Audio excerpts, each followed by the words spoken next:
இங்க ஏறி வா என்ற ஒரு சத்தம் கேட்ட உடனே வெளிப்படுத்த 4:2 உடனே ஆவிக்குள்ளானே. ஆவிக்குள்ளாக ஏறி வரணும்னா உங்க வேர்ல்ட்லி விஷயத்தை மறந்துட்டு டக்குன்னு அந்த ஸ்பிரிட் மோடுக்கு வரணும். உலகத்தில் பார்க்குற ஆராதனை நடத்துறவங்களும் ஆவிக்குள்ளாகிறது இல்லை, ஆராதனை பண்றவங்களும் ஆவிக்குள்ளாகிறது இல்லை. எல்லாம் திறந்து இங்கே பாரு அங்கே பாரு அங்கே பாரு இங்கே இப்படி தான் ஓடிக்கிட்டு இருக்கு.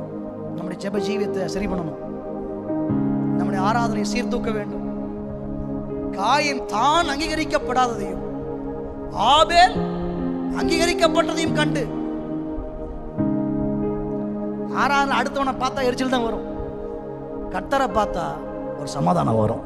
அவ்வளவுதான் விஷயம். ஆவிக்குள்ளாக உடனே ஆவிக்குள்ளான அவ்வளவுதான். அந்த உயரத்துக்கு கொண்டு போயிட்டார்.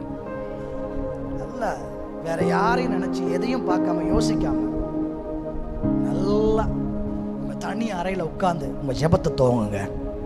கர்த்தர் உங்க ஆவிக்குரிய வாழ்க்கை அப்படியே மேலே உயர உயர உயர உயர உயர உயர கொண்டு போவாங்க.